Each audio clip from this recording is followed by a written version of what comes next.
तो कुछ न कुछ पाने की आस से हर व्यक्ति भगवान के सामने सिर झुकाता है और हाथ फैलाता है।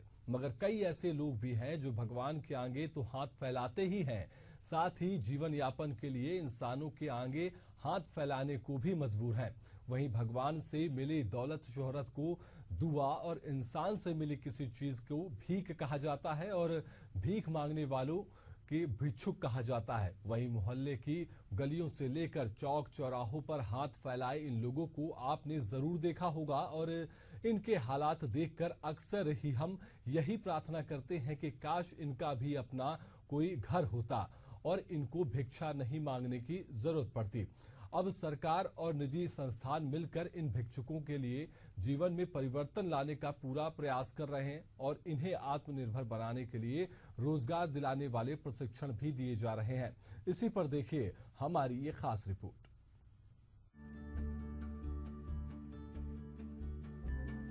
राजधानी का घड़ी चौक हो या फिर कलेक्ट्रेट, शास्त्री चौक हो या मेकाहारा, रेलवे स्टेशन हो या फिर कोई दूसरी जगह, चेहरे पर पीड़ा लपेटे हाथ फैलाए हुए कोई न कोई आपको मिल जाएगा।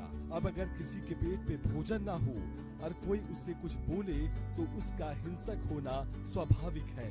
तमाम परेशानियों से जूझ रहे ये लोग मानसिक तौर पर बीमार हो जाते हैं। ऐसे में उत्तेजना में आकर ये किसी पर भी हमला कर देते हैं।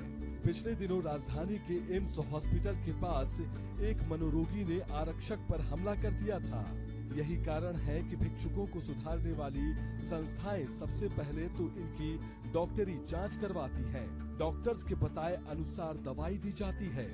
इसके बाद नंबर आता है इन्हें प्रशिक्षण देने का, जिसे भिक्षुक पुनर्वास केंद्र दिया जाता है। इसका संचालन समाज कल्याण विभाग और संति मितान सेवा के संस्थान के माध्यम से किया जाता है। रायपुर शहर के चौक चौराहों पर भीख मांगने वाले भिक्षुक पुनर्वास केंद्र में आत्मनिर्भर बनाए जाते हैं। मानसिक रोगियों को बेंच, अगरबत्ती, कपूर, धूप, मिक्सर, आचार, पापड़, सिलाई मशीन जैसे गुण सिखाए जाते हैं। राजधानी की सड़कों पर भीख मांगते नजर आने वालों को शंकर नगर के भिक्षुक पुनर्वास केंद्र में रखा गया है। एशियन न्यूज भिक्षुक पुनर्वास केंद्र पहुंचा और ये जानने का प्रयास किया कि आखिर भिक्षुकों को किस तरह से ट्रेनिंग देकर आत्मनिर्भर बनाया जा रहा है। राज्य सरकार के समाज कल्याण विभाग ने भिक्षावृत्ति के दलदल में फंसी महिलाओं का रेस्क्यू कर रायपुर के भिक्षुक पुनर्वास केंद्र में रखा है, जहां संगी मितान सेवा संस्थान की ओर से सिलाई कढ़ाई का प्रशिक्षण दिया जा रहा है। अब ये महिलाएं प्रशिक्षण लेकर भिक्षावृत्ति के दलदल में वापस नहीं लौटना चाहती। वे खुद की कमाई से 2 वक्त की रोटी का इंतजाम करना चाहती हैं। केंद्र की संचालिका ममता शर्मा ने बताया कि सितंबर से यहाँ बहुत से लोग आ रहे हैं। सभी एक कमरे में रहते हैं। ऐसे में हमने सोचा कि जब यहाँ से महिलाएं बाहर जाएंगी तो कैसे अपने दम पर आर्थिक रूप में मजबूत होंगी। इसी के तहत सरकार को एक प्रपोजल भेजा, लेकिन हमारा उद्देश्य है कि आप खुद मेहनत करिए, फिर आप किसी से मांगिए। इसलिए मशीन खरीद कर लाना उचित समझा। अब मशीन के जरिए सभी को सिलाई सिखाई जा रही है।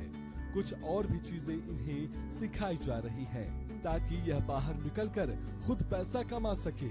इसके साथ साथ संस्था ने और भी बहुत सारे प्रपोजल तैयार किए हैं, जिसमें दोना पत्तल, नैपकिन, टिकिया की ट्रेनिंग देने की तैयारी है। इन उत्पादों को बनाकर ये महिलाएं ये भिक्षुक पुनर्वास केंद्र संगी मितान सेवा संस्था द्वारा संचालित किया जा रहा है, जो समाज कल्याण विभाग छत्तीसगढ़ के माध्यम से है और ये जिला रायपुर के द्वारा इसका वित्त पोषण होता है। तो ये पहले मैं बता दूं कि ये छत्तीसगढ़ प्रदेश का पहला ऐसा ये बैगर हाउस है, भिक्षुक पुनर्वास केंद्र है, जहां पर हम भिक्षुक को रख करके उनको ऐसी सारी सुविधा, जो भोजन है, वस्त्र है, छत है, दवाई, डॉक्टर, सारी तरह की सुविधा उपलब्ध करा रहे हैं। पहले मैं ये बताना चाहूँगी कि ये एक्ट है भिक्षावृत्ति निवारण अधिनियम, जिसके तहत हमारे यहाँ रायपुर में 2017 को अडॉप्ट किया छत्तीसगढ़ ने इस एक्ट को, और 2021 1 सितंबर से ये संस्था संचालित है। इस संस्था की जो रेस्क्यू टीम है वो पुलिस है, क्योंकि ये एक्ट के अनुसार संचालित है। तो पुलिस हमारे रायपुर एसपी से जैसे मैसेज जाता है तो सभी जितने भी रायपुर राजधानी क्षेत्र में जो थाने लगते हैं वहाँ की टीम इनको रेस्क्यू करती है अपने थाने क्षेत्र से और यहाँ ला करके सारे हमारे इसमें सुपुर्द करती है।